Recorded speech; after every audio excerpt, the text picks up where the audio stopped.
What's up, you filthy casuals? Welcome to the Casual Shenanigans Gaming Podcast, a podcast all about the irreverent love of gaming.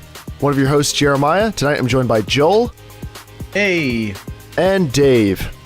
What's up, guys? James could not make it this week. He's got to go out of town. Actually, he's coming into our town this weekend, so he had to get some stuff done before he could go.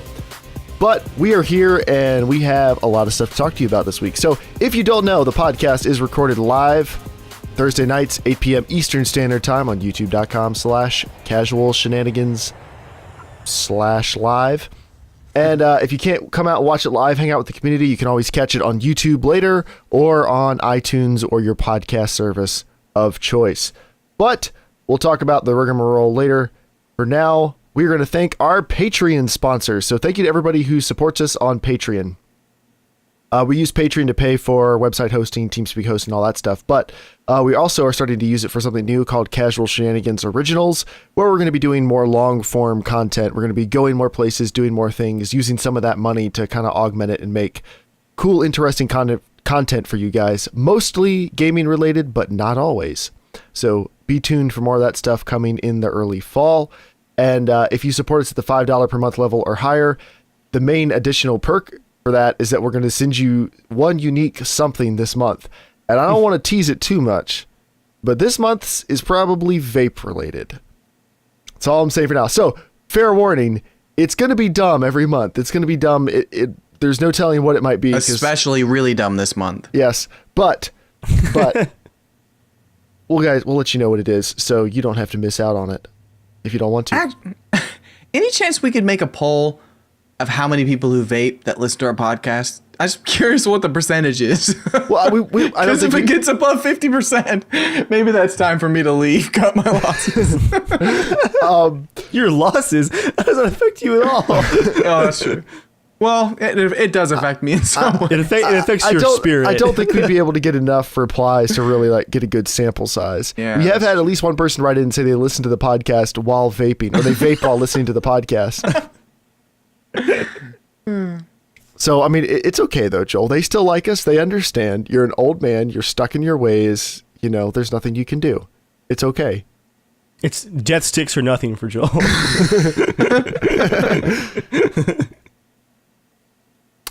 But tonight we have, I think, a very interesting main topic, and Dave actually brought it up in the chat this week. So, Dave, could you kind of open up to everybody what you want to talk about this evening? Yeah, I came across this over on Reddit this week. No Man's Sky launched on PS4, comes out on PC tomorrow. I think. Mm-hmm. And this was either on r/PC Gaming or Games, but Literal Reply Guy posted a question, and it really got me thinking. I wanted to throw it to you guys for the podcast because with the release of No Man's Sky, I think this is a very relevant question. And looking at some of the responses I've gotten to recent reviews of games we've done, like Fallout and Witcher, and just the different opinions that we've had, I think there's a lot of discussion to be had here. But the question is, have you found that more and more people find it hard to differentiate between I won't enjoy this game and this is a bad game? That just really got me thinking. So what do you guys think? Has that changed over like the last 5 years where there's no room for middle ground anymore? It's either like people can't just say like, this game isn't my thing, but they have to be like, this game it was overhyped. It's just terrible. Well, I want to read some of the examples this guy gives, because I think it might make more sense for some people who are just getting into this. He gives examples like people criticizing the game for what it always was just because they feel they won't enjoy it. Meaning the game was advertised as this one thing. It came out, it was this one thing. That one thing doesn't happen to be one thing that you enjoy, so you criticize the game. Or critically panning the game for being boring when it might not be something they find enjoyable, or going so far as to call a game crap just because it doesn't have a feature tailored to what you like. And he said he's not talking about bugs, performance issues, false promises, etc. So this is games that come out, they're more or less what they were advertised as, and people don't like them. So we've talked about it plenty before, actually just a couple weeks ago on our topic about when did gaming stop being about games. I think people have the problem now of, and we've seen it this week with No Man's Sky for sure, that you can learn so much about a game before it releases that a lot of people feel like they have an informed opinion about a game that they really don't. For example, that one guy got a leaked copy of No Man's Sky, was missing the massive day one patch, which we'll talk about in a little bit because that's kind of interesting. But he gets the game, beats it in 30 hours, makes one post to Reddit. It like gets picked up on news blogs, all kinds of things. The game's creators are freaking out. Apparently they really didn't want anyone playing it before this extra day one patch hit it. And people then were showing up in all kinds of other forums, subreddits on Twitter, making informed comments about the game based off what this one dude had said. This one random guy on the internet talking about, well, he beat it in 30 hours. So that means there's no content. That means the world they advertise is a lie. That means this is going to be boring. And, just based off his, and he said it was his subjective opinions. He was just answering questions. Like, he was actually a pretty cool guy. But there were so many people who were just ripping the game to pieces, a game they definitely hadn't played yet, because they were sure it was going to be boring or whatever else. And now the game's been out for a day and people are already talking about like, oh, there's nothing to do. There's no content. I'm so disappointed, blah, blah, blah, blah, blah. It's like saying you're bored with Minecraft because there's nothing to do after a day. It's like, no, the problem is you don't understand what the game is. Like, if it's not your thing, it's not your thing. And that's kind of what we're going to talk about. But you can't criticize a game this big and this unique and varied for not being what you want when it's barely come out and you've barely sampled it. Like, once you play it, if you play it for 10 or 15 hours, then you probably have a better idea of, oh, okay, I just don't think the game's good for blah, blah, blah, blah reasons. If you've played it for like a half hour, an hour, 2 hours, something like that, you don't really know anything about it. And if like the mechanics, you just hate them and you decide you don't want to play it, again, that's totally fine. That's your decision. But that doesn't mean the game's bad. It just means maybe you don't want to try it, but it doesn't give you an informed opinion about the quality of the game that you really need to go sharing with anybody else, because you might be dissuading people from enjoying it on their own because all they hear is you crapping on it and they think, oh, well, it must be bad. All these people on the internet hate it. It's a 5.5 on Metacritic. It must be bad. So yeah, I think the whole culture of like trying to have a let's play up within the first 24 hours and having hours and hours of preview footage and people leaking and streaming the whole game days beforehand and stuff, I feel like way too many people want to just dissect and beat a game to pieces before it's even out of the gate. And as the internet normally does, if there are any flaws, they will find them very quickly. And that's all that's going to get talked about. And the people who are sitting there going, I mean, I kind of enjoy it. Like it's fine. It's not that bad. Like I'm having a pretty good time. Those people fall way below the people who have a really strong opinion, whether positive or negative. In my opinion. Yeah, I think it's been kind of a strange thing because, I mean, I haven't gotten it. The game doesn't really look that interesting to me, mostly because it doesn't seem like it has a lot to do, at least for what I want to have, what I would probably enjoy the game at. I found the advertising for the game really weird because I still don't really understand exactly what you even do. And I don't think they've actually really described it very well, because I watched it initially for the first E3 and it just sounded like it was more of telling about the technology of the game rather than actually what you could do in the game. And so I thought that was awesome. Like, wow, you could do, go to infinite amount of worlds and, maybe, find a planet with someone else on it and name it, you can name a planet and just, it reminded me of like Pokemon Snap, I think, or Pokemon. There's a game basically you just go around taking photos of Pokemon essentially. And it reminded me of kind of like a really complicated or a more diverse version of that, where you can just go, take photos of various animals that are on the planets and stuff like that.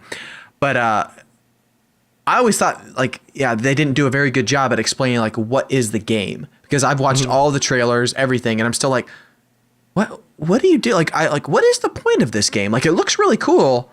And it's one of those things that if it was on PlayStation VR, it's a day one pickup, because I know what VR feels like. It would just feel like you're actually flying around a ship. And I just think that would honestly make the game way more exciting. I don't have to do that much. But being a 2D game, it looks quite boring to me. But there was no like pre-hype that I'm like, oh, it looks like it's a decent game for whatever it is. But I just don't understand exactly really what it is, other than I guess just walking around, exploring, and then. So would you say then, Joel, that you don't think it's a bad game? You just don't think it's your kind of game at all? Well, In a way, I think it is. It might be actually a little bit of a not great game. I wouldn't say it's a bad game. I would just think it's definitely not at all. Have you played it?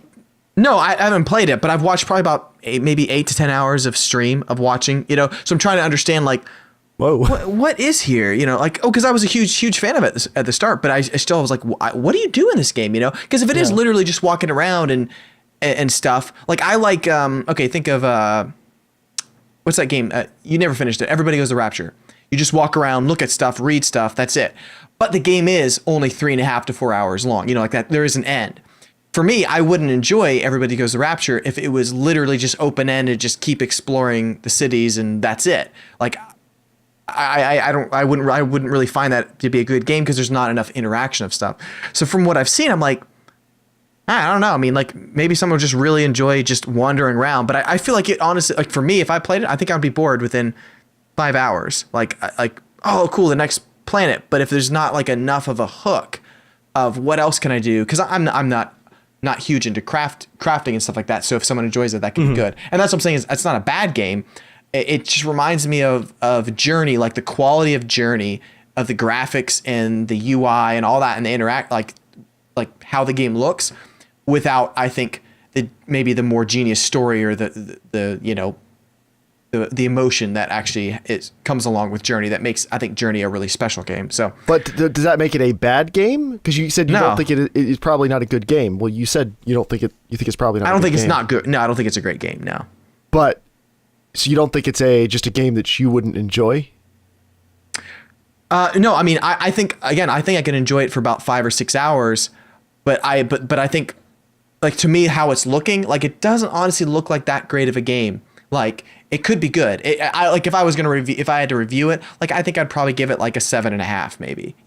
From what I've seen, from what you're supposed to be doing, and and all the interactions that's built in the game right now. Sure. I'd be like, huh.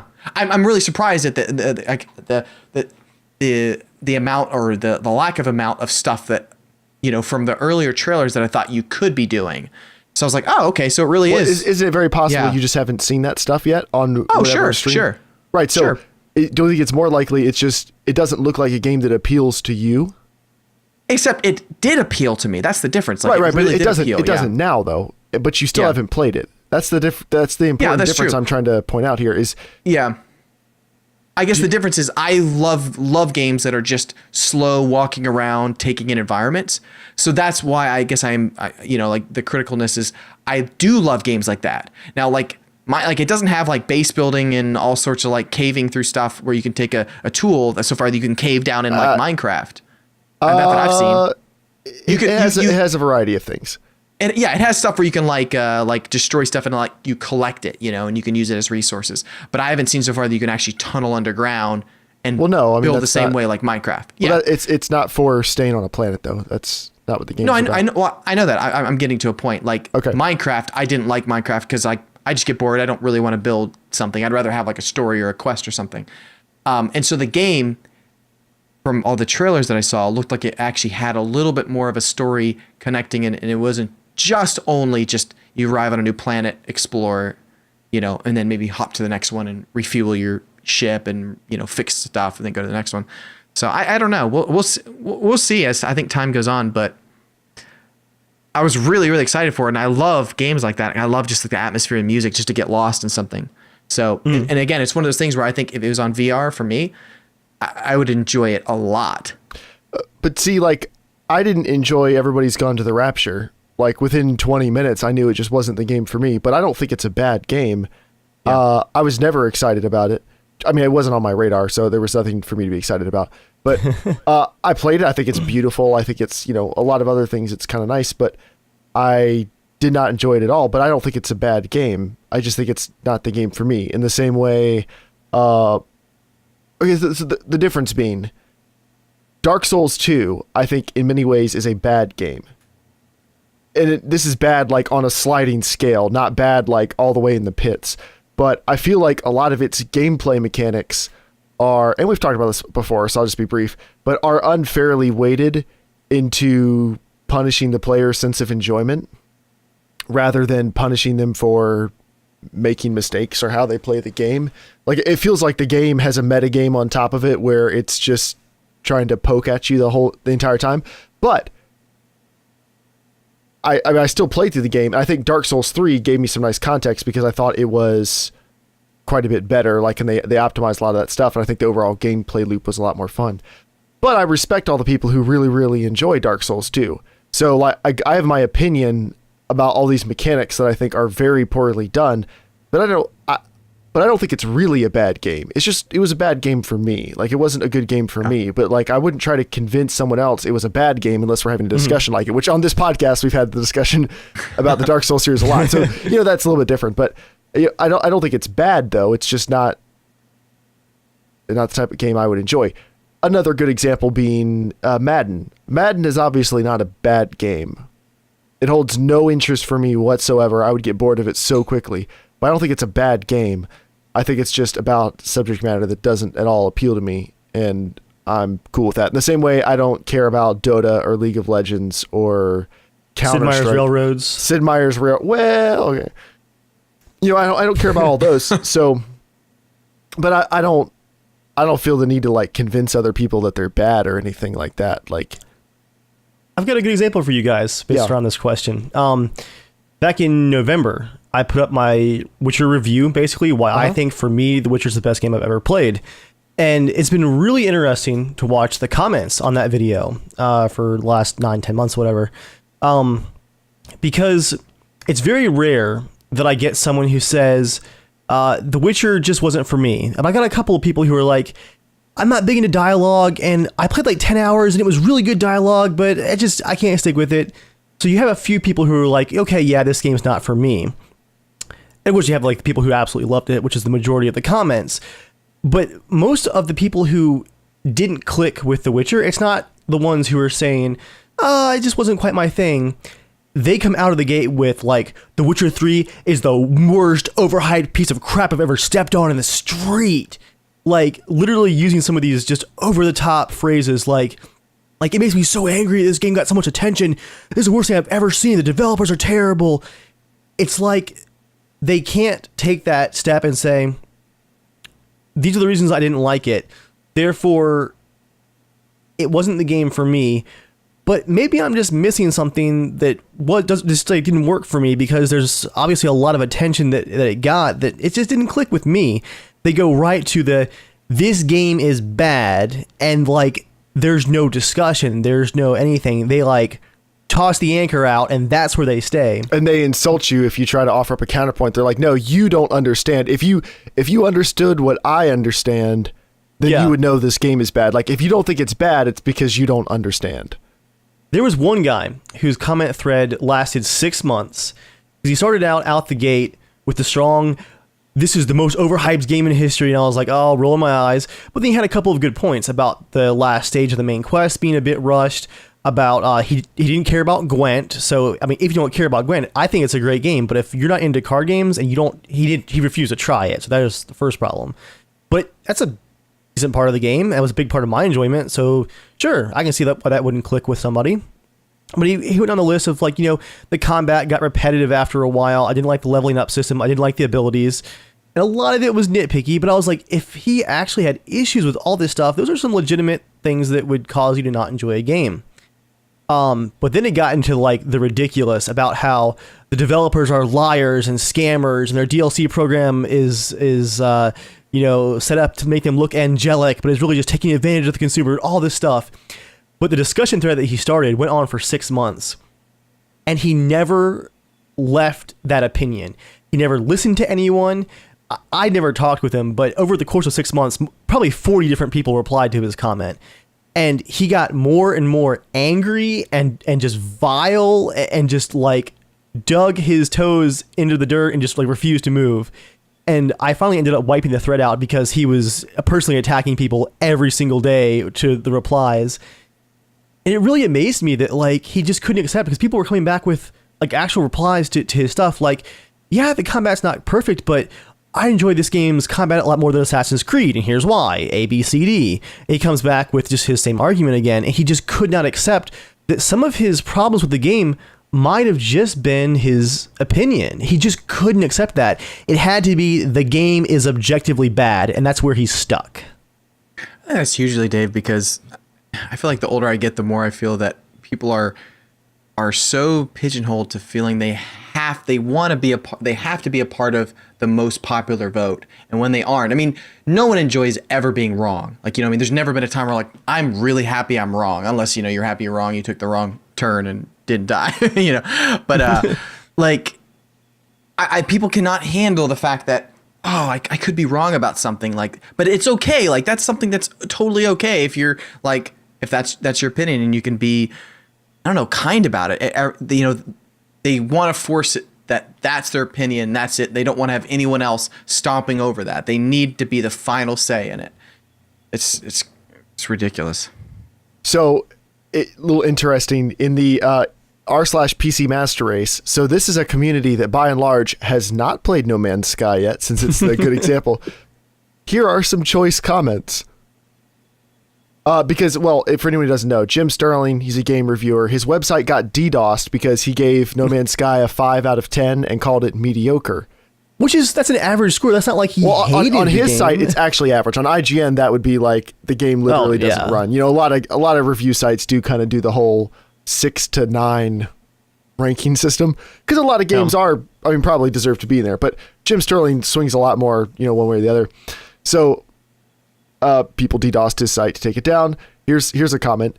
I feel like No Man's Sky is a marketing experiment to see just how far they can go with marketing before consumers actually stop pre-ordering and buying their poorly made crap. I don't know who they is in this case because Hello Games is a very small developer. Like, I think might be their first major game as a studio together. So I'm not sure who the man is. They're really like an indie studio that just made a game that got a lot of attention.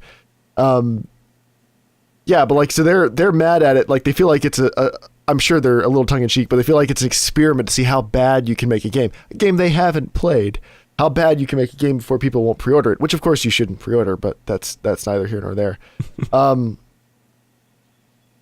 But yeah, so, and then there's other people going, I'm actually really enjoying it. It's What a Bunch of Babies. I absolutely love the game, but I totally understand their opinion. Like, that's a more reasonable thing is, I really like this, but okay, I see why you don't. Like, the same way anyone says The Witcher, like, there's too much to do. It's overwhelming. Like, you can't even get your bearings in the world. And I'll agree, like, yeah, you know, I could see, like, if that was stressful for you or something, like, it's not a big deal for me. I like the game almost in spite of that. But I could see how that would be maybe a deal breaker for somebody. But if that person was like, there's too much to do, this is the wrong way to make an RPG, this is bad, then that's kind of dumb, because no, that's just what you think. You don't like it. Yeah. It's not your style. That's okay. You can't get on top of the mountain, plant the flagpole, though, and just announce to the world, this is bad because I say so. And, I mean, people in the comments have suggested this, and of course it's right. Some of these people definitely want to just start arguments because they have nothing better to do with their lives. But a significant portion of these people don't appear to be looking for an argument. They appear to be like, man, guys, like, can you believe this is really this bad? Like, this is obviously what everybody agrees, right? Like, this is obviously the case, and it's not. People in the comments have all kinds of different opinions. And again, most of those people haven't played the game. And they're an insanely small minority too, because it's not, it's like, oh, it's a handful of like 100 people out of millions and millions of people too. I've had this argument with a grain of salt with quite a few diehard PC people. So it's interesting. I get a wide mix of comments on the Potato Masher videos, but there's actually a small subgroup of people who feel like I'm too nice to the console versions and I'm not PC enough. Oh, no, Joel, I get way worse comments from the console people. So there's balance, but some of these PC people are, the lengths they go to is ridiculous. Like one person said, like, I can't believe you'd even test a game or even build a computer that couldn't play everything at 60 FPS. 30 FPS is literally garbage, and I can't see how it doesn't make everybody throw up. And I wrote back and I said, like, I love 60 FPS too. Like, if I have a choice, obviously I'm going to choose to run games like that. I was like, but here's a list of all the games I've played in the last year, like, at 30 FPS, and it was fine. Like, I didn't mind it. And I tried to explain to him, like, it's just a preference. Like, it's totally fine for you to have your preference, but other people have theirs. And he argued. He would not give an inch of ground. He was like, no, it is worse in every single way. I was like, I understand worse, but like objectively worse doesn't mean automatically bad. Like there's a there's a separator there, and he just would not give any ground on it. In the same way, there are plenty of console people who are like, what do you mean? Who in their right mind would ever want to build their gaming thing when they could just go buy? Did you know Amazon just has these? Like, you can just go get one. Like, what a bunch of profanity losers who, you know, who want to spend all their time doing this instead of gaming, like me and my friends playing Uncharted. Then they list off like the other 3 exclusives everyone always mentions to make themselves sound morally superior. And it's like, no. I just want to go to the Walmart and get my game station. It's like, no, it's like you don't care about that at all. But like for a lot of people, it's a fun hobby. Like there's if you don't like it, that's totally fine. You're allowed to have an opinion on that. You're not wrong. But the other people aren't wrong either for liking what they like. Like you're not more or less correct than anyone else. You can just be more or less of a dick about it than other people. And you know, thinking about my personal preferences, another example that would come to mind for me is 2D side scrollers. There's a ton of them. Like not for me. New ones. Not these for days. me. I'm never gonna look at someone's game that they have put time and effort into, and that obviously has like a community of people that enjoy it and go, oh, that's bad because I can't play it for more than 10 minutes. That would be so dumb of me to look at a game that's just not my style, and I know that. And be like, oh, this is bad. Oh, another side scroller. It's just that's not fair. And this kind of like, what's the word I'm looking for here? Just refusal to see any middle ground is something that I've seen for areas outside of games, for movies, for reviews of restaurants, for anything. It's either for movies, it's huge. Joel, you were talking about this recently. Well, think about it this way. Sorry, Dave. Go ahead and finish your thought. Then I got something I want to add on. Just to finish the thought, as much as I see it other places, I really do feel like this guy on Reddit did have a point that this is something that has changed over time in the gaming community, where maybe because there's so many more games, there's so many more choices, and there's so many more like very small, narrow types of games you can pick from, everyone feels like they have to try everything. Everything has to be for everyone. It has to be judged the same way. That it's almost like there's no room for games that are just for different people. Yeah, I think part of that, but I think honestly one of the biggest things is the internet connecting everyone to it. Yeah, you know, I mean, it's connecting you to a whole lot of opinions that don't necessarily need to be shared. It's great. It's great for many things, but I think it's worse for a lot more things in a way, because I mean, it does. You hear about every game, you hear about everyone's problems, you hear about the one person who had the problem and everyone else enjoyed it, but you hear about them because the rest of them are having a damn good time. So I mean, like it's crazy. I mean, I think honestly, a lot of this, like my generation grow is coddled too much, and so everyone is really used to having things their own way. It's funny, even from like just like signs and posters you see outside, advertisements, all have it your way. You know what I mean? Like it is very much the have it your way generation of, let us not step on anything. You bought it, you get to do whatever you want with it, and you say however you want. And so I think people just kind of run with that and are like, whoa, you know what I mean? I can't say this and, smear this across the internet, and you don't just take it as is. Wait, why are you saying this to me? Who are you? It's ridiculous. Like nobody has any common sense to be like, guys, you feel free. Like you can hate it. I mean, there's lots of movies I just do not like at all, but that's great that other people enjoy it. I love the Resident Evil movies. I think objectively they're not very good, but somehow they scratch that itch that I really enjoy. I watched the latest trailer and I was like, oh man, I kind of miss these characters.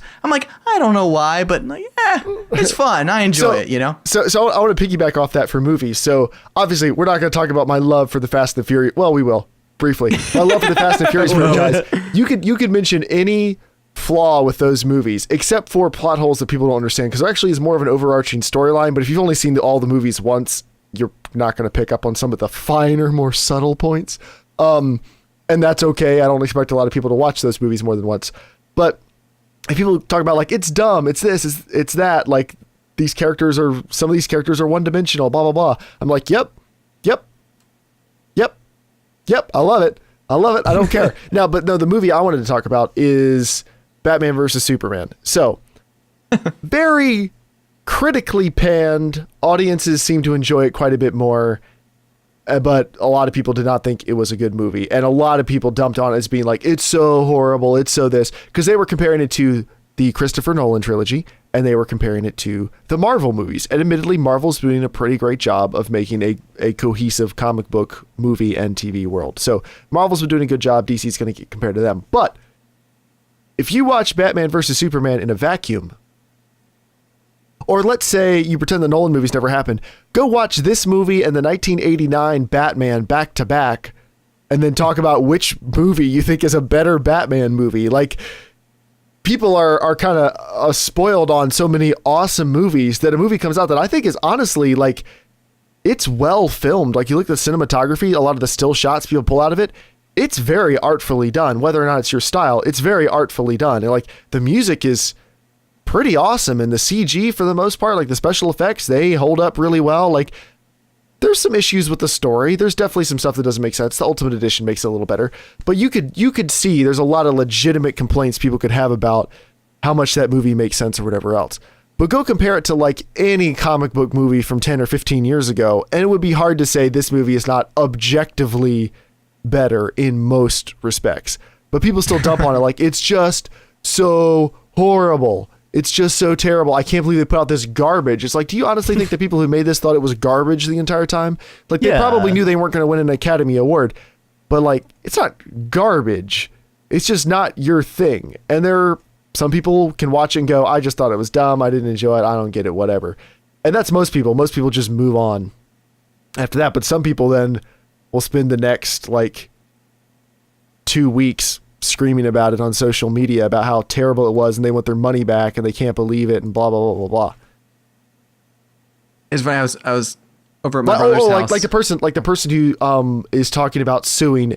It's not going to happen. They're talking about suing Warner Brothers because they felt like the Joker was overrepresented in Suicide Squad trailers. No, and they're so unhappy with it. To be fair, a lot of Joker scenes. I think in the suing trailers is were really cut. stupid, but I am a little. No, I was like, I didn't think he was going to be in it the whole time, but I really did think he was going to be in it for more than 10 minutes. I thought he was going to be kind of a surprise, like, what is he up to? And they were kind of hiding it. I did too, but I walked out of the movie and went, like, oh well. I went, oh well, and then I went on with my day, and I chose to be happy.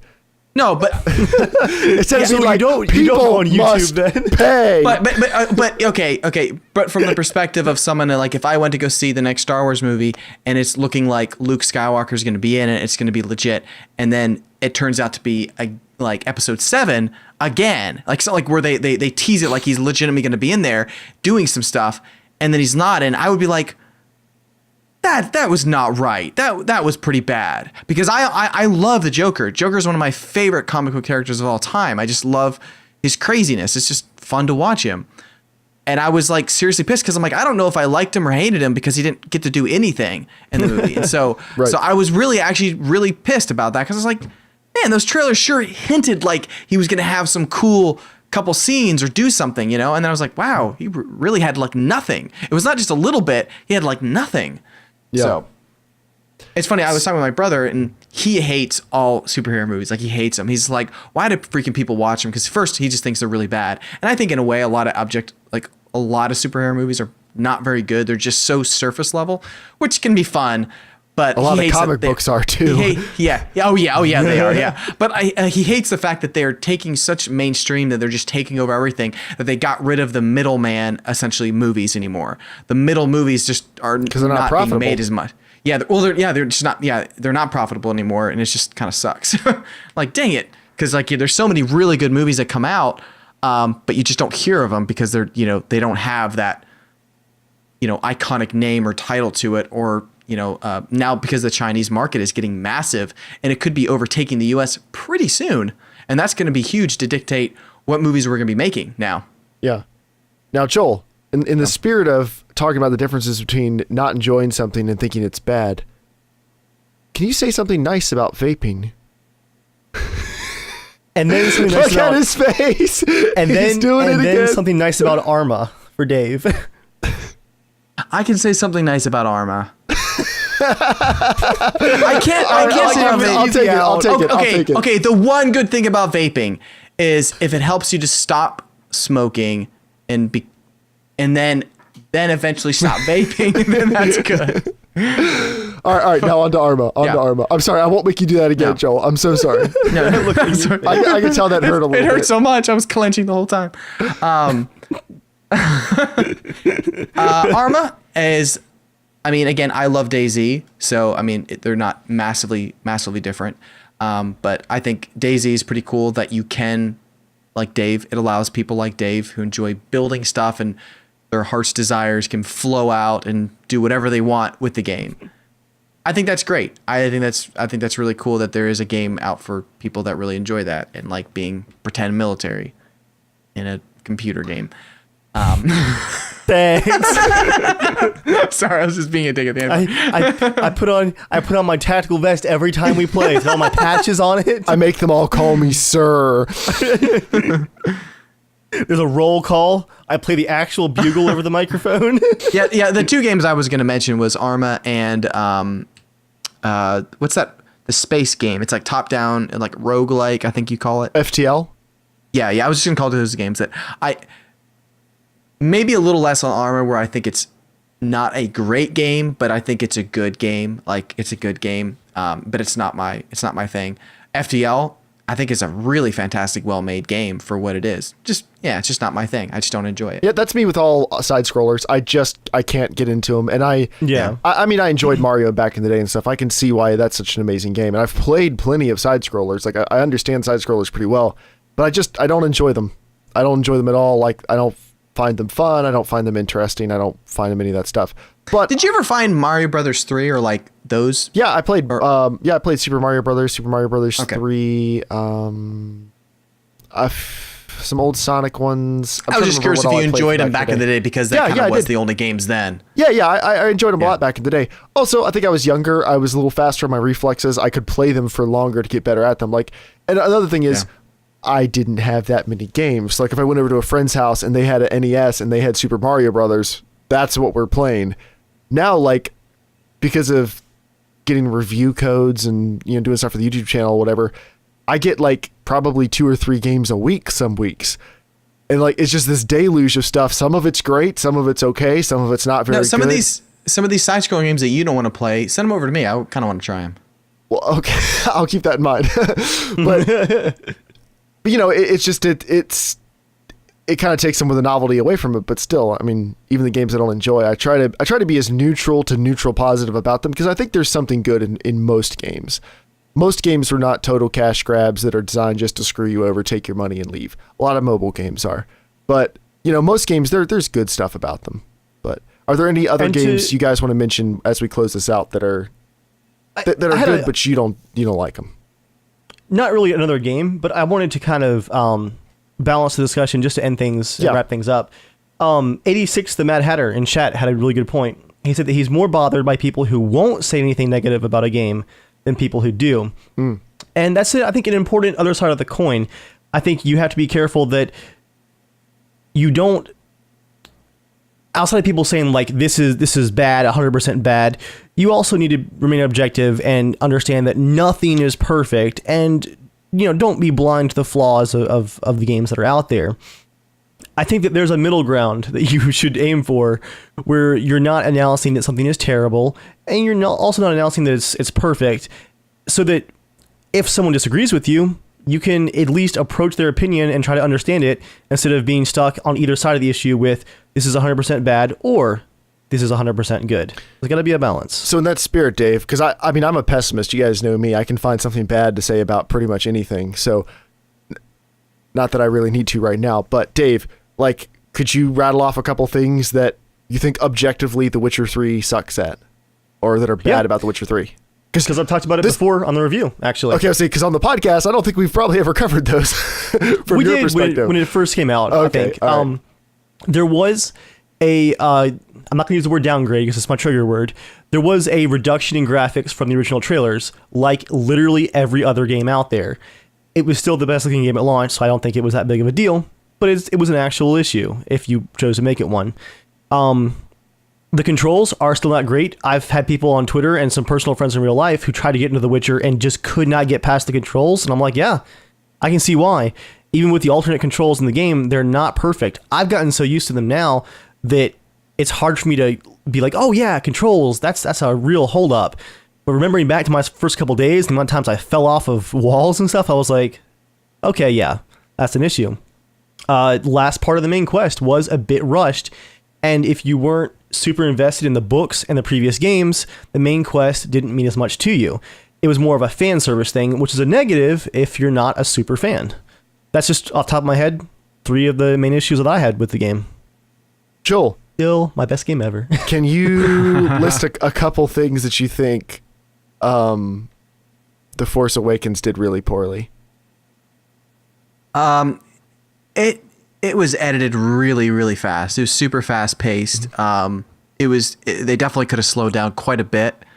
And then, again, even with some of the dialogue, like Finn's dialogue, it was really exciting to watch the first time, but I was like, it was very surprised to see someone so witty and that like, I don't know, excited and just like hyper in a Star Wars movie. Is very different. But then after that, I was like, they could have calmed him down just a little bit. And I bet anything that the next movie they will do that just a little bit. Because it felt a little bit more, it felt almost too modern for Star Wars. But yeah, those were kind of my biggest complaints. And then other than the fact that, just like, okay, I mean, I wasn't so stoked about a new type of Death Star attack. Yeah. Oh yeah. Yeah. Like, that was my lowest point too. Yeah. Because what I was hoping, I think the most from that was that was going to be a little bit of a twist. Like, okay, it's a Death Star, but then what is the twist about it? There's going to be something different. Like they. So, but I think they ended up using all of those things that I just said as a little bit of a crutch to go. We got to make sure this first movie really does well, so that we know the next ones do well. So I think they were playing it safe. I think they were playing a little too safe, more than they probably thought themselves. But yeah, those would be my 3 biggest things. Okay. Well, thank you, Dave, for suggesting the topic. It was really good. We could probably talk about it all night, so we're just going to kind of cut it off maybe a little bit before we're done, because you guys know us and hour-long topics. Oh yeah, just one last shout out to literal_reply_guy on Reddit for the initial discussion. He laid it out really nicely, and it really got me thinking, so I wanted to dive in. Yep.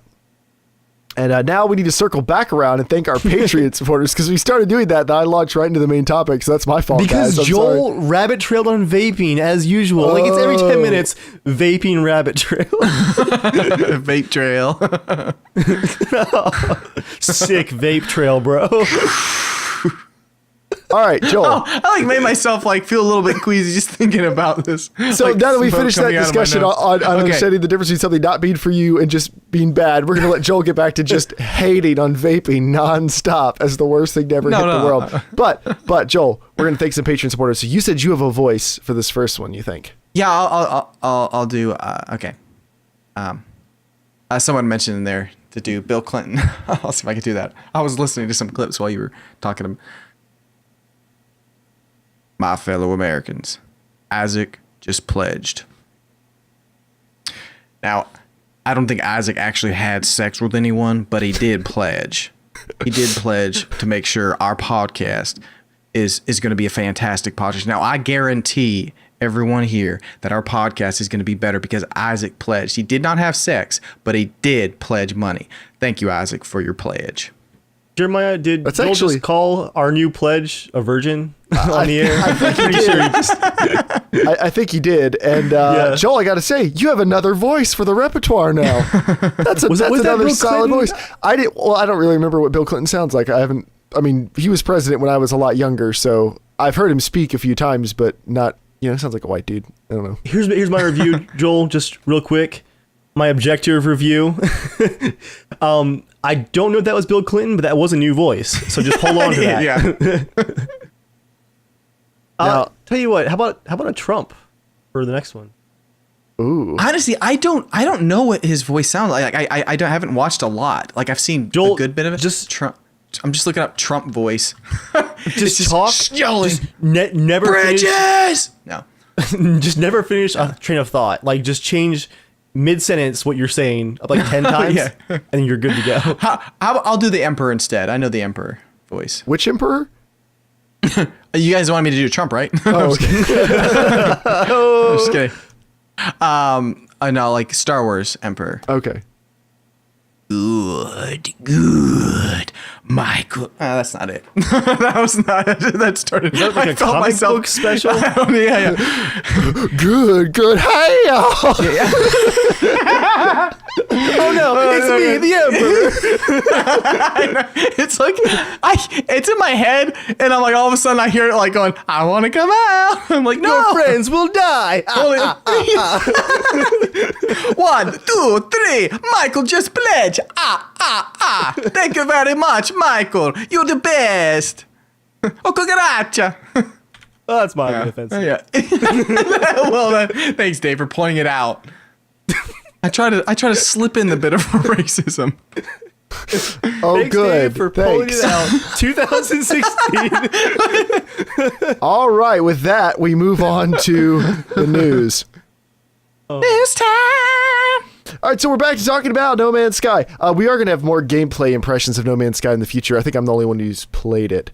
But I've only played a little bit on the PS4 because I want to save most of the playtime for the PC version because I'm going to be mailing off the PS4 version as soon as the video's done. But there's a little bit of weirdness surrounding the launch of No Man's Sky. And unlike a lot of the people in the comment sections on the internet, I don't think they're terrible people. I think that they have the same problem that Dean Hall had, where when you're a small developer, sometimes you need to hire a PR person and do what they tell you.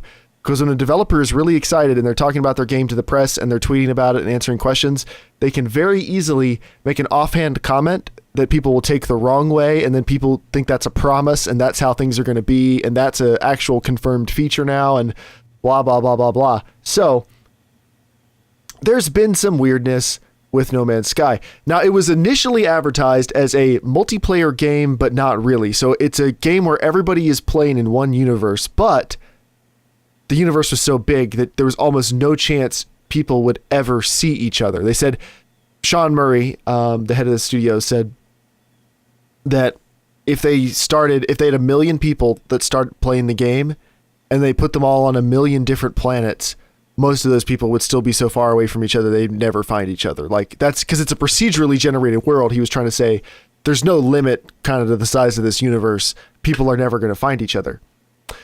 So it's not a real multiplayer game. But here's an interesting thing. Somebody found a No Man's Sky limited edition box in a store. Like, they just found the limited edition in a store. And it says PEGI 7, because this is a European market game. And it says PEGI 7 on the back, but you peel that up and that's a sticker that matches the box art. Underneath that is a PEGI 12 sticker. It talks about online play. Like, at some point, maybe there was more online features planned that got kind of pulled, because at least at some point they definitely made artwork that rated the game higher, which you normally do when you have a online multiplayer game, because you can't rate the interactions with their players, and they decided to cover it up. So that's just a little bit weird. Another weird thing, on the first day, 2 players did find each other. Kind of. I think is insane. They were both streaming, and their streams let each other know, like, people were watching the same streams at the same time, and they let each other know they're on the same planet in the same place, and they couldn't see each other. And then some people were like, oh, well, maybe it's just server load on the first day. Maybe it doesn't work. Other people were going, oh no, multiplayer's a lie. They've been lying to us this whole time. It's all a farce. So a bunch of people were, of course, tweeting at Sean Murray. And here are his replies. This is another example of maybe you need a PR person. 2 players fighting each other on a stream in the first day. That's blown my mind.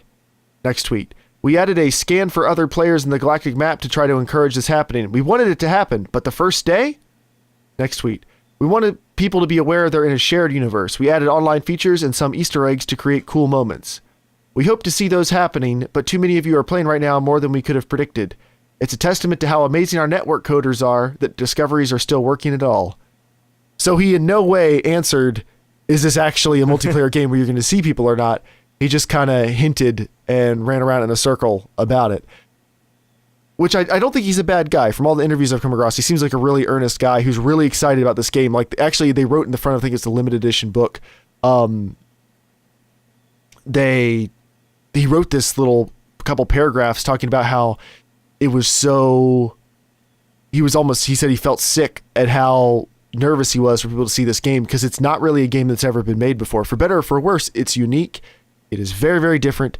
It's not going to be for everyone, and he knows that. And I think they could have benefited from some PR people helping them spin some of this, because spin isn't automatically bad. A PR person can help you take what you want to say, and they can break it down in a way where it sounds like that. It sounds like what you want to communicate to as many people as possible. So here's some more weirdness from the No Man's Sky launch. And 86 the Mad Hatter in chat says Sony blamed the icons covered by the stickers as a production issue and that the icons were incorrect. Which to me sounds like a cover up. I'm not literal, they had stickers. Of course we don't know for sure, but it's not like one icon was wrong on the box. There were different icons put on there, and it looked like it was set up for multiplayer, and then they covered it up later. In many videos that I've watched him, like the guy talking about it, the game is multiplayer in the sense of like there is a possibility of finding someone and actually seeing someone and walking around with someone. Right. So that was the idea. Right. He said but they haven't talked about that recently. And then on the launch day, when it didn't work, when two people were in the same place, he dodged the question. That's what people are upset about, whether intentionally or not.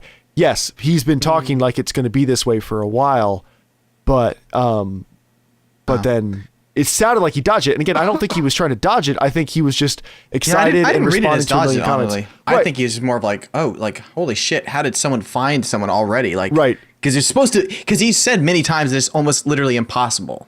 That's the, you know, and I'm sure they do a lot of math to try to figure out the possibilities of it. So I think he was more surprised. Okay, so here's the last bit of weirdness. There's a patch 1.03, the launch day patch. Tons of games get launch day patches. That's not weird. You know, they have to get the game through cert. So while it's going through cert, the best thing you can do is spend that month before the game releases, month or two, working on a patch to fix any other issues you can find. Totally makes sense. They have changed dozens of things in the game. Significant changes. This isn't like a tiny little launch day update. I'm just going to read a couple of them. Creatures are now more diverse in terms of ecology and density on planets.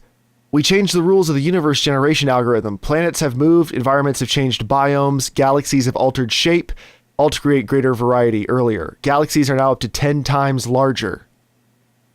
There are now new unique paths you can follow throughout the game. You must start the game on a fresh save with the patch, as early choices have significant impact on what you see later in the game and the overall experience. And they call that the 3 paths. Space, nighttime, and day skies are now 4 times more varied due to a new atmospheric system. Since the game went into cert, new atmospheric system. New systems and redoing their algorithms for they've added dead moons, low atmosphere, and extreme hazardous planets. Wow! This goes on and on and on. I'll link it in the podcast description if I don't forget before then. This was a huge day one patch, which is very odd. Why is a huge day one patch odd? No. It would be like a day one patch for The Witcher that we added Skellige. It's like, that doesn't seem like a patch. That seems like you didn't have this done in time and you were rushing to get it done last minute. The size of their changelog is massive compared to most games. And a lot of the changes they're talking about are not, stability improvements. We fixed the issue where you crash on this load screen. We fixed this issue. It's, we changed this system. We added this system. We changed how the universe algorithm works. Like, it's not small balancing tweaks. A lot of the stuff they're talking about is significant changes that could potentially make the game play much differently. This could be a little bit of an exception. I think we do need to think of a little bit of an exception here for this game. Because if you have 2 trillion planets, and then they had to lock it at a certain amount of space to get the game gold, right? But they're going, well, we want to even push that even further. I don't think that let's change the trillion to 4 trillion is a crazy difference. I think it's more of, they obviously had these patches working on stuff to get it working. So, I mean, most games, I would say that, but I'm like, this game is totally different. You know what I mean? It's not, hey, you can explore a million, like 100 planets. All of a sudden now we're going to give you 1,000 planets. Like, whoa, that's crazy. This is going from you have 2 billion planets to, explore to 50 billion. You know what I mean? Like, right. Okay, the already amount you have, like, I think it'd be different if he said, well, now we're going to add in, like an actual ship, like you didn't have a ship before, or something like the complete way you actually interact with any of the game. I think that would be a lot of the way stuff, different. Depending on how you read it, a lot of the stuff sounds like it could be like that, which is again why it's not always a bad idea to have a PR person, because some of this, they probably didn't need to go into all this detail because it caused commotion where there didn't necessarily need to be commotion. Because except for the couple people who were streaming or got early copies, most people would never know, if they needed to make a bunch of last minute decisions, whatever else. We know the game was delayed, so we know it wasn't ready to launch when they initially wanted to, which is very normal. A lot of games are delayed. That's pretty normal. But regardless of what condition it was in, if they hadn't gone into this much detail, people wouldn't be as upset. So really, I'm not picking on Hello Games at all. I honestly think the game looks pretty cool, and whether or not I actually end up liking it, I am excited to play it and spend some time with it. But just real quick on the patch note, Jeremiah. Mm-hmm. One thing that struck me reading over the list, and Joel, you're kind of arguing that it is kind of a pretty normal day one patch. I think it's somewhere in between that and listening to how Jeremiah read it, it reminded me of like a big early access game patch, where it's not necessarily revamping the whole game, but it's adding some pretty significant bullet points that they would want a final version of the game to have. Some of the stuff did sound like the kind of thing that would show up in an early access, like, milestone patch. Yeah, I could agree with that. Or like DayZ just went into beta. Here's the change log. And if you saw that stuff, you'd be like, yeah, it's about time. About time. So I thought it was interesting. But Dave, what is going on with Gwent? Oh, there's always Gwent in my life. First of all, a Russian pirated Gwent site showed up on Monday. Joel, how did you find this site, by the way? Because I follow a Gwent Reddit. Apparently, I'm more into Gwent than you, Dave. I follow it too, but I also follow like another 70, and Gwent gets no traffic, so I don't see the post from it. Oh. Anyway, you thought you were the bigger Gwent fan, I don't Joel. waste my life. I don't waste my life with any other garbage. Gwent, man. That's all. It's just Gwent and Star Wars. It's just hitting F5 on the Star Wars blogs, going, please. just that. Give me the 2 Gwent posts a year. Speaking of which, I've been refreshing a Star Wars page. When does the trailer come out? It's supposed to be out during the Olympics tonight. Not sure. There's not an actual time. Sometime. Anyway, on the aside for the Russian site, we were making bets on how long it would last because it let you start out with like the basic Gwent decks and it let you buy card packs for about €1 of Bitcoin or Litecoin. It was a Russian domain. Surprise, surprise. I was like, oh, they're making money off this site. It's going to go down fast. But the site was well made. So Joel and I both dove in, and for like a day and a half, I played like 31 games. Site was gone today. Because the reason we were trying to cram in so many games before this Russian ripoff site went away, they have announced a delay for the Gwent, I guess, early access beta. It was supposed to come out in probably mid-September. It's now been announced as October 25th. They just said they want more time to polish the game and get a really good beta going. And I mean, it's CDPR. If they're going to delay, it's for good reasons, and it's just going to make the final thing better. It's a pretty safe bet. So disappointing. Hopefully we'll have more Russian ripoff sites we can use to help us last until the official one comes out. But we also have our collector's set, Joel. We'll survive. Yeah, we will. I like how you leaned into the mic for that. It was just, yeah, we will. Yeah, we got this. Other little bit of news, Sony has sent out cards inviting journalists to come to a September 7th event in New York City, much like when they announced the PS4. And they are presumably announcing the PlayStation Neo, and they said that the final dev kits are going to be going out, which is interesting because I would be very surprised if the console is announced in September and comes out in like October or November. Not that it couldn't happen, but if final development kits are being sent out now, that seems kind of fast. So I wonder if they're going to move it back to launch closer to the Scorpio and figure like, oh, Microsoft's doing next fall, we'll go to next fall, make it more powerful, whatever else. My theory is that they pulled it last minute from the E3 press conference and retooled a bunch of stuff. I think the Neo is not going to be their Scorpio. It's going to be just the Xbox One S. Yeah. Well, if they do that, they should release it this fall. If it's going to be I think that will come out this fall if they announce it, because I think it's just going to be a slight update and a good refresher on stuff. I think it'll depend on what it is. Yeah, if it's just a slight upgrade. I would be, if Sony comes out with their 4K gaming machine somehow to compete against Scorpio this fall, and it's a whole year till Xbox come out, that would be nuts. I mean, that would be freaking nuts. If it can actually game at 4K, which I think is very unlikely. I don't care about that. I'm just saying. Okay, well, to the Xbox One. I mean, I was talking about in the comparison of like, it's old news by the time Xbox One comes out. You know what I mean? Like, that's a full year of having a system out. I think people should care, because if they're trying to convince them to pay at least $400, there's no way it'll be less than $400. If they're going to try to convince people to pay $400 for a new box, like, it better be more than 10 or 15% faster. Like, it needs to be significantly faster. And if they're advertising it as a 4K console, and then they're just upscaling everything. Are you talking the Digital Foundry video?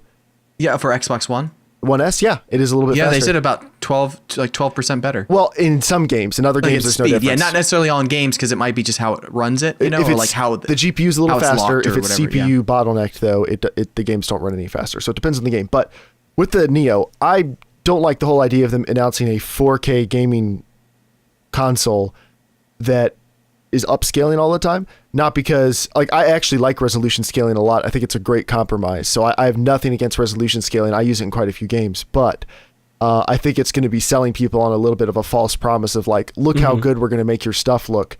And people are going to think they're really getting that high-end experience when they're not. So if people, I'm sure it'll look better. I'm sure games will run better. Like, I don't, there's nothing wrong with that. But I'll be very, very surprised if this thing can actually game at 4K. In the same way, I'll be very, very surprised if the Scorpio can. Oh, Jeremiah, to correct myself, I don't think you even understood what I was saying. I was saying, imagine if the PS4 announced the actual 4K one. I'm not talking about the slight Xbox One S upgrade that has. So you're saying, like, if the Neo is a slight upgrade and then they have another one coming next fall? I was saying this fall, I think they're going to announce the Neo, which is like the slight upgrade, just the, like, the refresher, a slight update to the GPU, all that kind of stuff, to have 4K Blu-rays and maybe just be able to handle games at 30 to 60 FPS better. I was saying if they announce their Scorpio, gotcha, like the which I'm sure they're going to do at some point, but I'm saying if they announced it and somehow release this fall, I'd say that'd be a whole year before the Xbox Scorpio came out. I'd say that would be nuts. That would be significant, like, but also I don't think that would even they don't have a chance of doing that. The specs that have been teased for the Scorpio is also not an actual 4K gaming rig by any stretch of the imagination. It's an upscaler. Like, it's a really good 1080p or upscaling. So I think I feel the same way about them. Yeah. I'm with Jeremiah on this one. I think in a technical industry where marketing already drives so much, like, so many just dumb arguments, this is just going to muddy the waters even more, and people aren't going to realize what they're actually paying for a lot of the time. Yeah, and I have nothing against people getting a better experience and wanting to pay more, and if they don't care if it's true 4K or whatever, I have nothing against that. I don't want people to pay hundreds of dollars for what they think they're getting a massive upgrade, and they're going to be playing like those guys with a $3,000 computers. They're going to have the same experience. I don't want people to feel like they're getting cheated out of their money if it's not. Do you think people are feeling cheated getting the Xbox One S? Because you're referring that this PS4 is called the PS4 4K. Well, no, I don't think hold on. it's going to call it that, We know that the next PS4 is going to be targeting 4K in some way. Yeah. But no. What I'm saying is the one that would compete with the Scorpio. No, nobody's mad about the One S because it's cheaper, plays ultra high definition Blu-rays, has HDR, like, and I thought you were saying that, like, people are thinking, hey, no. I've got a game in 4K. I think the Scorpio, based on what Microsoft announced about the Scorpio, I think people would be disappointed if they bought that and thought they were getting like a high-end PC experience or something. Mm-hmm. People will be disappointed. It is not that. It can be a great compromise, but I don't like the idea of people feeling like they're getting, there's no free lunch. And I don't like the idea of people feeling like they're getting like this incredible value that is just so much better than anything else out there. If they're missing out on it, it's kind of one of those things like, maybe is a fool and their money parted quickly, perhaps, but there's plenty of console players, younger players, people who don't follow the tech industry, the average Joe who just walks into GameStop and wants to buy a game. I don't like the idea of them throwing down $500 or $600 is not inconceivable for a Scorpio or PS4K, the high end one. That's not inconceivable. I mean, the regular PS3 was $600, so you never know. But like, I just don't like the idea of them shelling out hundreds and hundreds of dollars to get a marginally better experience. And good on Microsoft, I was going to say, for not advertising a performance bump for the Xbox One Slim. Yeah. That was very smart of them. That way, people are only happy because there's a surprise performance increase without them having to guarantee anything or having anyone be disappointed. It was a very smart way to do it for a small bump. Yep. But now, let's talk about what we're playing this week. Part of the show where we talk about what we're playing this week. Now, Joel, did you recommend that John get that? What is that Towers game? Funny Towers? Yeah, it's a very. I know you guys don't probably catch up on a lot of the PS Plus games. I add them all to my library. Pass you. Oh, that's good, Dave. Add. It's called Tricky Towers. Tricky Towers. That's what it is. Tricky Towers. It's like Tetris, but without walls, and it's more about trying to stack the quickest than evenly and try to get rid of rows. And it has physics, and it's a really well made game. It's really fun. So if John doesn't fall asleep by the time I'm done with this podcast, we were going to try to play a game. It's too late, Joel. He's gone. I know, sorry, he's gone. What do you play? What have you been playing, Joel, besides that? I've only played it about twice for a little bit, but really nothing. I haven't played anything, really. I've done a lot of reading, actually. I finished the Harry Potter. Not of Chimera. The Cursed. Yeah, not enough of Chimera. Because I was trying to finish the Harry Potter book. I finished it, and I enjoyed it. Yeah, that's what I've been doing. I've done pretty much everything in Fallout now, Fallout 4, so I'm kind of ready for the next DLC. The Joy really wants to watch me play at the Nuka theme park land. I'm excited for that, but that'll probably be the end of that. I haven't played any of Witcher for about probably a month and a half. I just have not been in the mood. It happens. But, I mean, that happened to me months ago. I wasn't in the mood to play anything. But I'll jump back because of The Witcher. At some point. No. It was partly because I was in a little bit of a funk and didn't want to play anything. My bad. I do remember a game. Abzu. Okay. I totally forgot about it because I played it twice, but I played it for about an hour in each stretch. But it's just so relaxing. That's why I totally forgot about it, right? Because it's so relaxing. It's beautiful. No, not yet. I've just been enjoying swimming with dolphins and looking at stuff, and the music is by Austin Winter, who did the music for Journey. So it is just, it's amazing. Yep, cool. That's what I played. Dave, what about you? This month, I have been playing the Home Improvement Simulator in real life. I went over and played it co-op with them guys. It's pretty hardcore stuff. It's really sweaty. Is it laggy at all, or is it pretty smooth? There is actually a lot of lag because we're trying to communicate in the voice server. It's like PS4 bad. Like I'm yelling, he's yelling, nobody can hear Lots each of other. repeating. Sounds like a lot of overheating. Through a sock. Yeah, a lot of overheating. Actually, that's kind of the root of the problem. Actually, I was just about to adjust the temperature. I've been installing a ductless mini split AC system, so my gaming time has been limited. But this is the first podcast since we started in 2012 in the summertime that I have not had a window AC unit buzzing because I have a ductless AC system installed. It's dead quiet. I am actually cold right now. Like my fingers are stiff. I'm so cold, and it is amazing. I've barely had a chance to actually enjoy gaming or recording with the system this week. But, spending so much time working on the house, I just been playing my staples this week, a little bit of Witcher, a little bit of Fallout. But it's very awesome to have a dedicated, climate control system for the office. So I'm excited to play some more this week and do some recording with complete lack of background noise. It's going to be awesome. Cool. Well, you guys know me talking too much about what I've been playing. So here we go. I got sent review codes for Telltale's... Shut up. For Telltale's Batman Episode 1, Realm of Shadows. The code gives me all the episodes as they come out, but it's Telltale, so I guess that's over the next year or so. I'll be expecting to get all those episodes. This is the first Telltale game I've really sat down and played. So I like Batman, so this is kind of cool. I don't really enjoy that everything is a QuickTime event. And maybe this is normal part of the course for most Telltale games. Not that it's bad. Have you not played The Walking Dead? No, I have it in my inventory. I've just never played it. Okay. Okay. Okay. I was gonna say, if you should know from that game, but I guess you haven't. Well, the thing I don't get about it, it's not that the QuickTime events are automatically bad. I think it's just to make me feel more connected to what's going on because you're pretty much watching a movie most of the time and then making decisions. But I'm not sure the QuickTime events, you actually have to do them a lot of the time because there's plenty that I missed. I checked my phone or something. I looked up oh, it just moved on. And yeah, there's a third option. There's always a third. So if you wait too long and not choose, not one of the story decisions. Quick time events, like when Batman gets into a fight and like it's telling you to swing or like move the stick up, hit X. It's like you're in a quick time event, like in a game. No, not the decision stuff. The decision stuff, I always do that. But I mean, I'm not really, because I've missed plenty of those quick time events, or I pressed the wrong thing or whatever, just experimenting, and I don't think it actually makes a difference.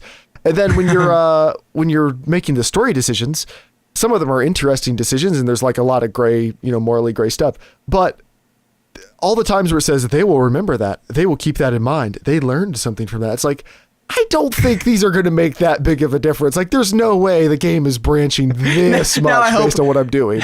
Now I hope when you get to the later part, like it's like everyone dies. You didn't do that one thing. No. But yeah, so it's the first Telltale game I've ever played. I actually enjoyed it a decent amount. I beat it last night. I guess it took me hour 45 minutes. I think is normal for an episode of one of these, and it was decent fun. Something I will say, little spoilers for the Potato Masher review coming out next week. That game, I heard lots of things about how poorly it runs.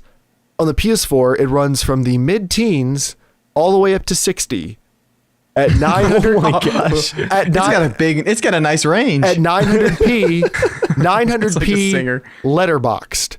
So it's like 1600 by 768 or something. Like, that's not that awesome for something that looks like a hand-drawn comic book panel.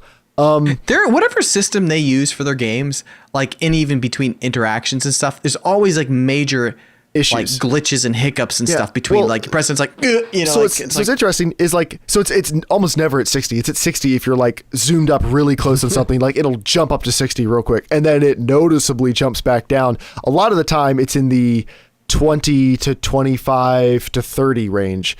But the easiest thing to do is, on the PC, it was doing the same thing. It wasn't dropping all the way down. It was going from like on the Potato Masher, like 30, 35 up to 60 at 1080p. So I just manually limited the frame rate to 30, and it magically fixed everything. Like absolutely no issues, runs smooth as silk. Why didn't they offer a frame rate limiter built into the game? First of all, like that's not a hard thing to do. Secondly, why doesn't at least the PS4 version have it? Like that's the reason that most consoles have frame rate limiters. It's because you can't tweak the settings, and they know it's better. Most people will enjoy it more if it's a slower frame rate that's steady. It will be a better experience than a variable frame rate that's not steady. Yep. And that's why they limit the frame rate. Like it totally makes sense. Borderlands is badass. They had all those cool options in their games. Yeah. 60 FPS, unlimited. You can do 70. I think you can do 24. You can do 30. Like they option, like all locked, unlocked, whatever the heck you want to do. Yeah. But anyway, it's pretty good. And then I've been playing Colot, which is it's one of those walk around adventure games like Ethan Carter or whatever, but it has a horror bent to it. And I've only played about an hour, and I don't want to say too much. It's narrated by Sean Bean. And the graphics are pretty nice. Like it's pretty enough that you would want to walk around and just explore, but it takes place out in the snow and it's very desolate, and it's got a few creepy moments. I don't really know if the game's called what again? Colot, Kholat. It's kind of interesting. I don't know much about it yet, but I'm intrigued. I got it for $7 during the Steam sale, so that's the only reason I'm talking about it. Like for a cheap game, it seems like it's a wandering around game. It is. And then the last one is a little fun segment I'm adding on the podcast in light of our topic earlier today. In light of our main topic, I've gone back to a game. I'm not going to tell you what it is. I've gone back to a game that I do not like. And now if I say that, I said that too strongly, and now you're starting to think like, I know what it is. Maybe you do, maybe you don't. I'm going back to it. I'm going to push through it and figure out like, what's the deal? Why do people like it? Whatever. I'm going to try to give it Joe, you look like you think you know. I kind of think I do. All right, give me a hint. I mean, I don't want to ruin it if I do guess right. Well, guess right, I'll tell you. If you want to keep this right. Okay. Knights of the Old Republic? Oh, no. No. No, Knights of the Old Republic. It's not Bloodborne, is it? My main issue with Knights of the Old Republic was the interface and stuff was so old, I just couldn't get into it. Like, I think it's probably an awesome game. Like, there's so many people who love it. No. This is a different game. It's within the last 7 years. That's all I'll say. but I'm going to make myself finish it. I'm going to give you guys updates over the coming possibly months. We'll see how this goes because I don't want to play it, but I'm going to make myself finish it and see if I can. Like a lot of people are saying it's a really good game. Oh yeah. I'm definitely in the minority here. Yeah. Have we talked about this before? Oh yeah. Yeah. Can't think of what game it is. So anyway. Damn you. So here's my update. I've been playing it this week, just a couple times. And to get back into it, like you got to relearn some of the what? Is this Skyrim? No, it's not Skyrim. Okay. All right, that's all your guesses. You get one. Okay, you get one guess each week. One week. guess a week. So you have to get back into a game. You got to learn like the systems a little bit again. You got to like, okay, what are all the controls? Was I playing this on keyboard or mouse or what was I doing? You got to kind of like pick it back up again and figure out. Remember keyboard or doing. mouse. This is an old game. So I picked that back up. And I got back into it, played about an hour. I purposely retried some stuff a few times just to kind of get the feel for it again. And I remember where I'm at now. I'm ready to proceed in the game. Onward to fun. But for now, it's mail time. Mail time. This is the part of the show where you can write into casualshenanigans@gmail.com to be a part of the show, just like Grant did. Grant wrote in and said, Magic Castle of the Lost Knight was literally the first game I played on my newly built PC. He wrote into the tech podcast, and I think Dave and I helped him out, helped him pick out some parts for his build. So Nice. I can just imagine him installing Windows XP, but not installing like Service Pack 2. Like the very first thing, I'm playing this game before that, and this game's getting all the bugs. This is connected online. Like it's just viruses. He gets out of the game. Shit. I should have installed that first. And we didn't have any other mail. Like we've gotten a couple comments and stuff. So we're gonna launch right into comment of the week. It's a nice segue off of all the other idiocy we've been talking about tonight. And this is actually not a comment from Dave. This is a comment we got on the Casual Shenanigans channel. And then I've got a couple of special ones. Oh, good. Are you guys sure this podcast is about gaming? Joel's 20 minutes on the book he's reading, his fear of straws, and his inability to swallow really have nothing to do with gaming, and I'm not that interested. Thanks for listening. I've got some. Wait, whoa. Wait a second. I just thought of something. If you wrote in, you couldn't have listened to, like, you had to have listened to several episodes. Wait, How do you slog through several episodes of our weird, wacky podcast and go, oh, wait, Joel's going to talk about a weird book? They're going to talk about random things. Like, how? How do you get it? Like, you haven't figured out we're nuts crazy on our podcast? Like, that's your fault. Thank you for listening. All right, Dave, what do you have for us? So these are comments that were left on a fellow YouTuber's page. I am stealing them because they are so bad. I'm not going to name this YouTuber by name, but some of you might know who this is. It's someone that I followed when their channel was maybe 10,000 subs. I don't have a lot of time to watch a lot of YouTube content, so I've just kind of been, looking at a video now and again, right? This person's main content is Fallout 4. A lot of settlement stuff, specifically. They've gone from around 10,000 subs to just reach 50,000 in like 10 months. A lot of growth really fast. But their channel is basically all Fallout throughout all that growth. And they posted a video, kind of a channel update. Talked about, still love Fallout, plenty of Fallout still to come. But, I'm making a little bit of money on the channel now. I've grown a bit, which is really cool. I like doing this, but I want to branch out some so I don't get bored, keep things fresh. It's like, I'm going to branch out a bit and just try some new things. If you guys want to come along for the ride, that'd be awesome to try out some new games. What would you guys like to see? And one of the first comments was, can you tell us when you stop posting Fallout 4 so I know when to unsubscribe? Was one of the first comments on the video. I was like, Dick Master. And then one of the third or fourth comments in the video was, it's a shame that you're only in this for the money. The guy who's probably making like a few $100 of spare cash a month off of doing it. Just, yes, internet, how dare he change the free content that you get almost every single day for free? I bet you anything that commenter has ad block on too. That's funny because honestly, I bet the first person say, "Hey, can you let me know when you don't do Fallout to unsubscribe?" You know what I think is interesting is like my brother would not understand anything of what you're talking about, Dave. Like none of it. Like he would consider, oh, I'll subscribe when I want to see something and I'll unsubscribe when I'm done. Like, Yeah. no hard feelings, like whatever. Like, but there's a different goal. It's like, oh, you unsubscribe. Like he probably had no idea that it might even actually even sounded that.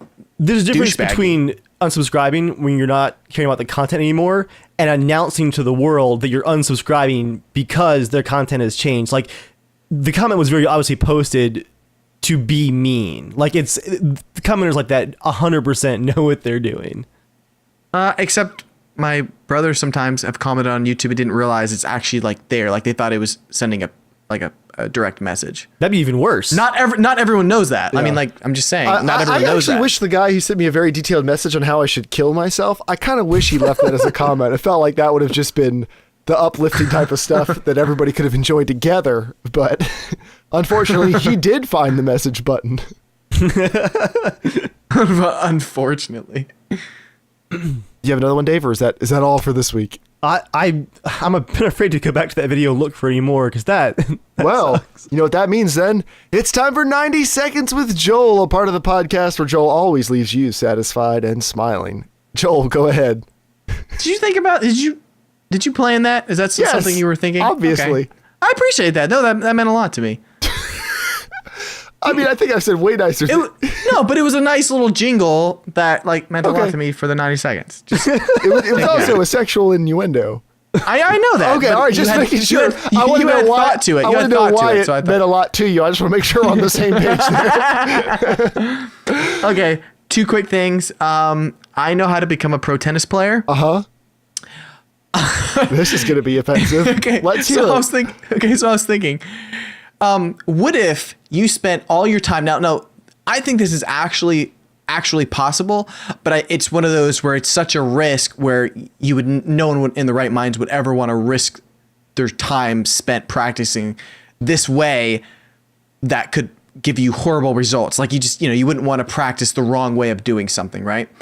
But my idea is, what if you could spend every single day, like you practice as much as Andre Agassi did? Like there was a story about his dad always said, like, he's like, son, if you want to be the best, let's bring it down to math. You have to hit so many balls, X amount of days, X amount of hours.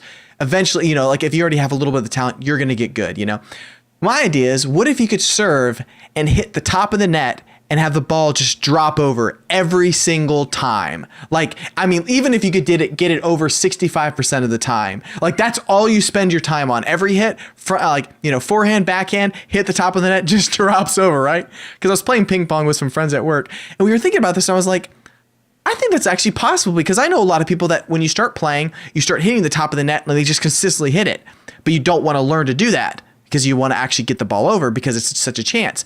But what if you dedicated your life to that? And then it made me think, if you could actually do that, I think they actually would ban you, because you would just be like, you're not even fun. Like, yeah, it's legal, but like, we can't allow this. Like, this is just horrible. That's in the same vein. Like, we can't allow you. I mean, obviously serves you can't, because it'd be Right. but like, I just think like every hit just hits the top of the net, drops, like, you dick. I used to have a ping pong table growing up, and all I practiced was serving, where I got the regulation bounce and then it just nicks the far corner on its way off the table. Like, that's all I practiced was. Yep. I can't play. I'm a terrible ping pong player, but I got really, really good at serving right into that tiny little corner.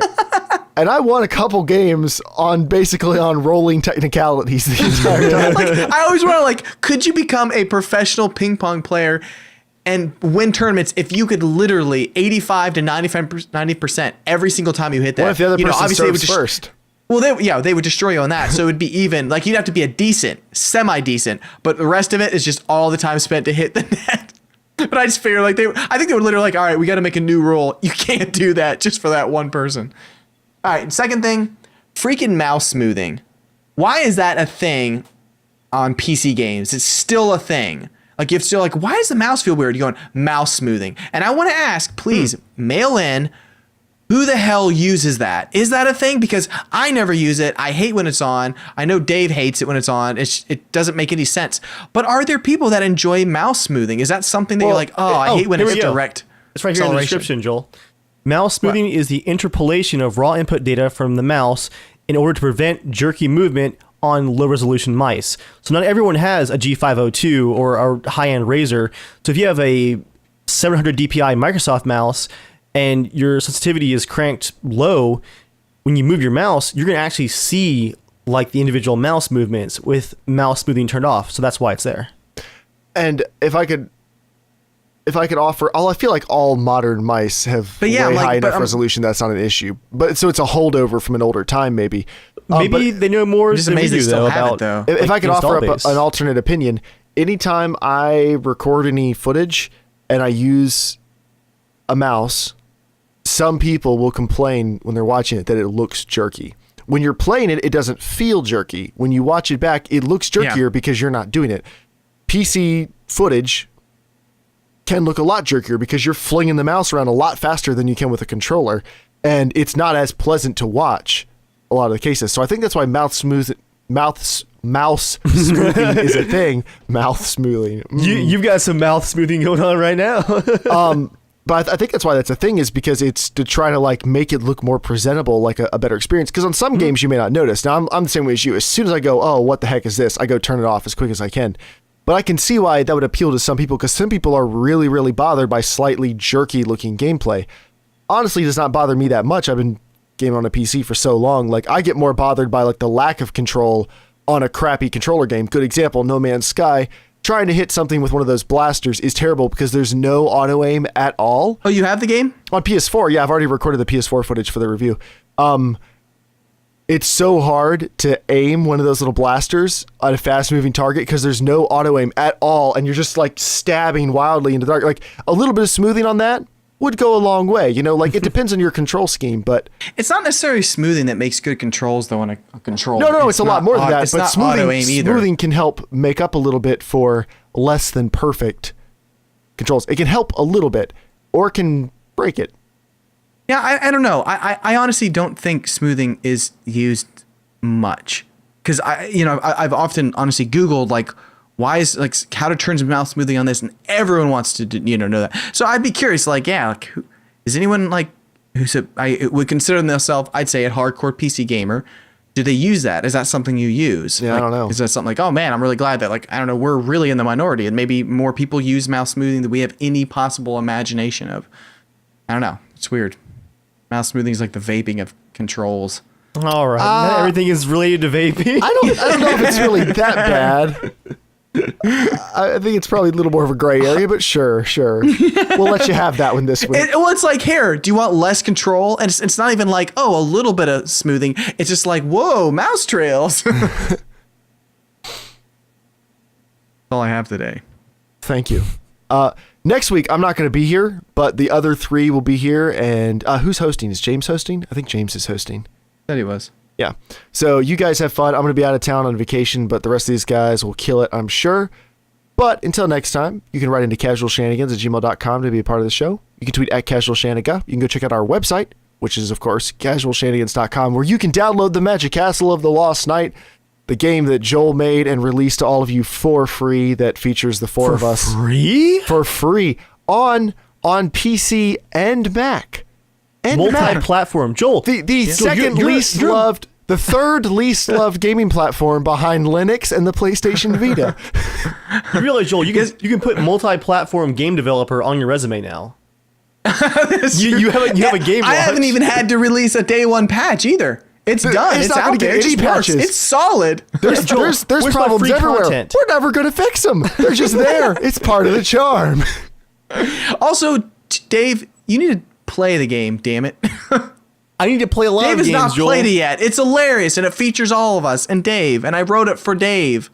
Joel, until about an hour before this podcast, my desk was in the middle of the room still. I am rebuilding my office piece by piece. Also notice the lack of paint splotches behind me. Yes, looks quite a bit better. Very well done. It's one shade off, but you can't tell on the crappy webcam, so that's a victory, I think. Anyway, find us on Facebook, YouTube, Twitter at Casual Shenanigans. We have a Snapchat, but maybe we should abandon it and go to Instagram stories, because I've used Instagram stories and I'm definitely getting rid of my Snapchat, because Instagram has a user interface that was made by an adult for adults, and it makes sense. But it doesn't have the silly, goofy stuff. That's the one. Like, I was That's like, true. I can keep Like, I don't Snapchat even around care. if I just want to That's open up the a only phone. reason I can keep. If I just want to Snapchat open around. up, if I just want to open up Snapchat and make myself look like a puppy dog, I guess I can keep it around for that. Thank you guys for coming out. Thank you for watching the podcast. Thank you for listening. Thank you for rating us on iTunes if you've done that. And thank you to all of our Patreon supporters who help make the show happen each week. And thank you to all of you again. We will see you next time. But until then, stay casual.